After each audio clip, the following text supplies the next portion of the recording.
ભુજ શહેર વિસ્તારમાં social media પર ખોટા નામે આઈડી બનાવી એકના ડબલ આપવાની લોઘામણી જાહેરાતો મૂકીને છેતરપિંડી કરતા સલમાન સાજિદ કુરેશીને લોકલ ક્રાઇમ બ્રાન્ચે ઝડપી લીધો।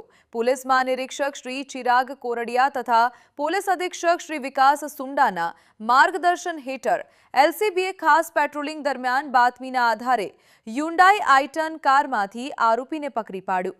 તેના મોબાઈલમાં શંકર મરાજ તથા સામજી પટેલ વન નામી ખોટી ઇન્સ્ટાગ્રામ આઈડી, ચલણી નોટોના લોભામણા વિડીયો અને છેતરપિંડીના પુરાવા મળ્યા। આરોપી પાસેથી 3 મોબાઈલ, નોટોના વિડીયોમાં વપરાયેલી 18 સાચી ₹500ની નોટો, 18 બંડલ ચિલ્ડ્રન બેંક નોટો તથા કાર મળી કુલ લગભગ ₹3,29,000નો મુદ્દામાલ કબજે થયો।